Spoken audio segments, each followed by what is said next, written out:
ठोकतो मी खाऊन ठोकणे मला खाऊन ठोकतो मागे पुढे पाहत नाही माझ्या अंगाची आग झाली तर गेले धोत्रात मुतल्याशिवाय राहत नाही तयारी करता तुम्ही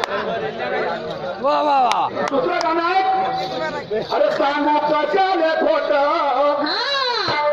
याचं नाव आहे मोठं मी बोलत नाही खोट अहो याचं नाव आहे मोठं हा तोंडाचा डोक्याचा घोडा या तोंडाचा डोक्याचा घोडा या घरी नसतानी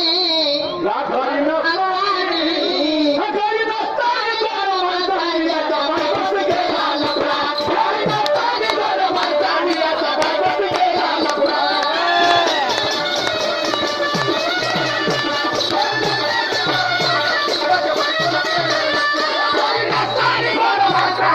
बायकोच गेला लफडा घरी नसतानी घर माणसानी याचा बायकोच गेला लफडा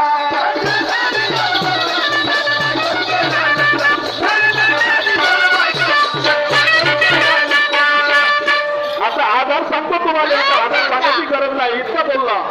आधार सांगायची गरज नाही पण आधार सांगतो याले नाही म्हणत मी अहिल्या आणि गौतम ऋषी आणि अहिल्या गौतम ऋषी आणि अहिल्या याची कहाणी आहे जेव्हा गौतम ऋषी इंद्र आणि चंद्र त्याच्या घरी गेल्यावर कोंबड्याचा अवतार घेतला कोणा चंद्रानं बनला आणि कोंबड्याचा जसा बाग घेते कोंबड्या तसा 12 वाजता बाग दिला कोंबड्याला बाग दिला गौतम ऋषी उठले त्याचा नियम होता गौतम ऋषीचा अगर कोंबड्याला बाग दिला उठून गंगेवर जायचा आणि आंघोळ करायची त्याच्या मनात कपट होतं इंद्र आणि चंद्राच्या त्या गौतम ऋषीला गंगेवर पाठवायचं आणि आपण दोघं जण याच्या घरी जाऊन याच्या बायकोची छेडखानी करायची हा माझा जाण्याचा पुरावा आहे